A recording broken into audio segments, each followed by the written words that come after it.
ভিডিওটি শেষে কিছু প্র্যাকটিস সেট আছে, সেই প্র্যাকটিস সেটগুলো দেওয়া হয়েছে তোমার আন্ডারস্ট্যান্ডিং এই টপিকটার ওপর জানার জন্য। তো ডেফিনেটলি পুরো ভিডিওটা দেখে প্র্যাকটিস সেটটা কিন্তু কমপ্লিট করতে ভুলবে না। Hi hello, welcome back to aspirants. এই ভিডিওতে আমরা ট্রানজিটিভ এবং ইনট্রানজিটিভ ভার্ব সম্পর্কে জানবো এবং জেনে নেব যে এর সাথে প্যাসিভ ভয়েসের কী সম্পর্ক। আমরা অলরেডি জেনেছি যে কোনো একটা সেন্টেন্সের মধ্যে নর্মালি তিনটে ভাগ থাকে, তিনটে পার্ট থাকে। একটা হচ্ছে সাবজেক্ট, একটা হচ্ছে ভার্ব, আর হচ্ছে অবজেক্ট। সাবজেক্ট হচ্ছে যে কাজ করে, আর কাজ নিজেই হচ্ছে ভার্ব, আর কাজটা যার ওপর করা হয় সেটাকে আমরা অবজেক্ট বলি। এখন এই সেন্টেন্সটার মধ্যে অবজেক্ট ডেফিনেটলি খুব দরকার, কারণ কি অবজেক্ট পুরো সেন্টেন্সটার একটা কমপ্লিট মিনিং দেয়। বাট অবজেক্টের অনুযায়ী ভার্ব দু রকমের হয়, একটা হচ্ছে ট্রানজিটিভ ভার্ব আর একটা হচ্ছে ইনট্রানজিটিভ ভার্ব। এখন ট্রানজিটিভ ভার্বের ক্ষেত্রে কি হয়, এই ট্রানজিটিভ ভার্বগুলো যদি আমরা একটা সেন্টেন্সের মধ্যে ইউজ করি তাহলে সেন্টেন্সটার পুরো কমপ্লিট মিনিং আনতে একটা অবজেক্ট আমাদেরকে ডেফিনেটলি অ্যাড করতেই হয় লাস্টে। বাট ইনট্রানজিটিভ ভার্বের ক্ষেত্রে কি হয়, কিছু ভার্ব আছে যেগুলো সেন্টেন্সের মধ্যে ইউজ করি, সেক্ষেত্রে যদি অবজেক্ট আমরা লাস্টে নাও ইউজ করি সেক্ষেত্রেও পুরো একটা কমপ্লিট মিনিং আমরা সেন্টেন্সের পাই। So a verb can be either transitive or intransitive.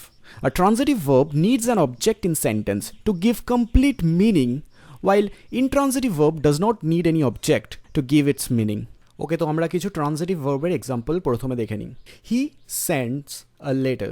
এখানে sends a transitive verb and it needs an object to complete its meaning. তো আমরা তার সাথে কি অ্যাড করলাম, আ লেটার। তো এই ক্ষেত্রে লেটার অ্যাড হলো to express the full meaning. আমি যদি খালি লিখতাম হি সেন্ডস, কোনো মিনিং আসতো না এই সেন্টেন্সের। হি সেন্ডস ওয়ার্ড, একটা ওয়ার্ড আমরা সবসময় জিজ্ঞাসা করি যার উত্তরটা আমার দরকার, তো সেই ক্ষেত্রে আমাকে লেটার অ্যাড করতে হলো। তো এইখানে সেন্ডস হচ্ছে একটা ট্রানজিটিভ ভার্ব। আই বট, এখন এই সেন্টেন্সটার মধ্যে কোনো অবজেক্ট নেই।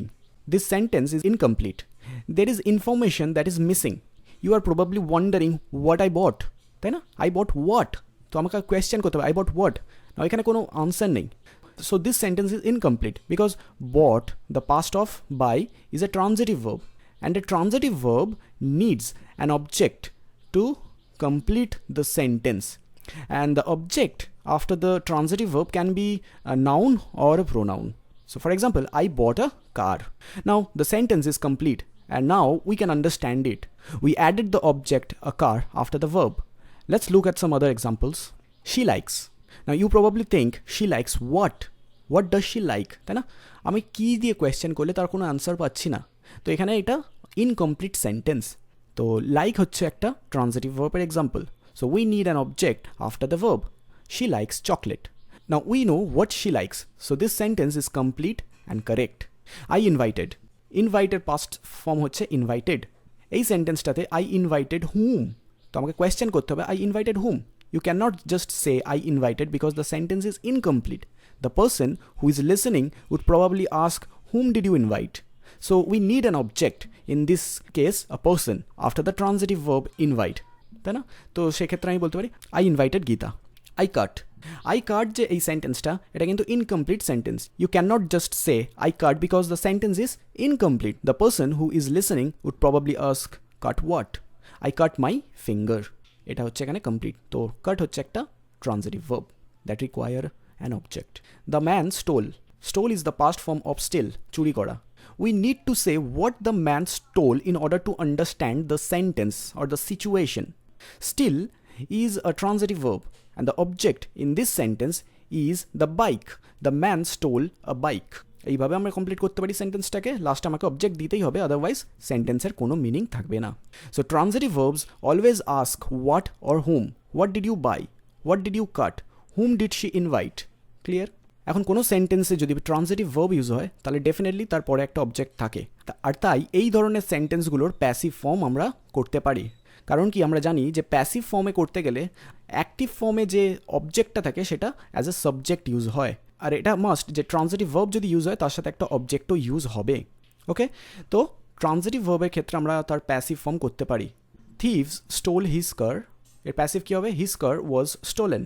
তুমি বাই থিভস দিতেও পারো, নাও দিতে পারো, but his car is very important. আর যেহেতু স্টোল বা স্টিল একটা ট্রানজিটিভ ভার্ব, তাই জন্য অবজেক্ট ডেফিনেটলি থাকবে। Thomas Edison invented the light bulb. The light bulb was invented by Thomas Edison. They sold some books. Some books were sold. ওকে, তাহলে এখান থেকে আমরা কনক্লুশনে আসতে পারি যদি কোনো সেন্টেন্সে ট্রানজিটিভ ভার্ব ইউজ হয় তাহলে ডেফিনেটলি সেখানে অবজেক্ট থাকবে, আর যদি সেন্টেন্সের মধ্যে অবজেক্ট থাকবে সেই সেন্টেন্সকে আমরা প্যাসিভ ভয়েসে কনভার্ট করতে পারবো। Now what is intransitive verbs? Intransitive verbs can not have a direct object after them, তাই না? আমরা আগেও পড়লাম যে ইনট্রানজিটিভ ভার্বস মানে কিছু কিছু ভার্ব আছে যেগুলো সেন্টেন্সের মধ্যে যদি ইউজ হয় সেগুলোর কোনো ডাইরেক্ট অবজেক্ট দরকার নাও পড়তে পারে কমপ্লিট মিনিংয়ের জন্য। The subject is doing the action of the verb and nothing receives the action in that case. An intransitive verb does not pass the action to an object. He arrived, here we cannot have an object after the intransitive verb arrive. You cannot arrive something, তাই না? And an intransitive verb expresses an action that is complete in itself and it does not need an object to receive the action. So এখানে he arrived, এই সেন্টেন্সটা, এই ছোট্ট সেন্টেন্সটা নিজেই complete. এর কমপ্লিট মিনিংয়ের জন্য আমাকে আলাদা করে কোনো অবজেক্ট অ্যাড করতে হচ্ছে না। The baby smiled. Here we cannot have an object after the intransitive verb smiled. You cannot smile something, তাই না? তো the apple fell from the tree. You cannot fall something. So the verb is intransitive. এটা নিজেই complete, এর পাশে আমাকে কোনো object দিতে হয় না, এটা নিজেই কমপ্লিট, ইভেন আমরা পারিও না দিতে। The same rule apply to intransitive phrasal verbs. You cannot have an object after an intransitive phrasal verbs. I get up at 6 every morning. এই সেন্টেন্সটার মধ্যে get up হচ্ছে একটা phrasal verb, আর এই phrasal verbটা হচ্ছে intransitive phrasal verb। এরকম অনেক phrasal verb আছে, সেই নিয়ে মাথা ঘামাতে হবে না। বাট I get up এর পর at 6 every morning এটা কিন্তু কোনো অবজেক্ট না, এটা হচ্ছে একটা প্রিপোজিশনাল ফ্রেজ, ঠিক? তো এখানে কোনো অবজেক্টের দরকার পড়ে না কমপ্লিট সেন্টেন্সের মিনিংয়ের জন্য। ইনট্রানজিটিভ ভার্ব যদি কোনো সেন্টেন্সে ইউজ হয় সেক্ষেত্রে অবজেক্টের দরকার পড়ে না। For example, we arrived around midday. She sneezed loudly. Your baby cries a lot. His grandfather died last year. The rain fell heavily. I was waiting but nothing happened. The jokes were not funny and nobody laughed. তো এই যে ভার্বগুলো, এরকম আরও অনেক verb আছে, আর এই ভার্বগুলোর ক্ষেত্রে কোনো অবজেক্টের দরকার পড়ে না, সেগুলি নর্মালি লাস্টে একটা প্রিপোজিশনাল ফ্রেজের সাথে বসে অলওয়েজ।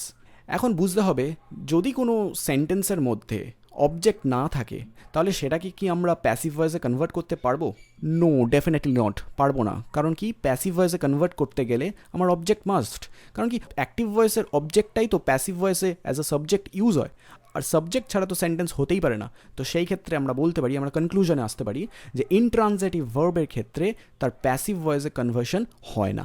বাট একভাবে আমরা ইনট্রানজিটিভ ভার্বের ক্ষেত্রেও প্যাসিভ ভয়েসে কনভার্ট করতে পারি। কীভাবে পারি সেটা আমরা প্যাসিভ ভয়েসের ভিডিওতে দেখব। ভিডিওটা পজ করে প্র্যাকটিস সেটটা কমপ্লিট করো, কিছুক্ষণ পরেই এর অ্যান্সার শিট পেয়ে যাবে।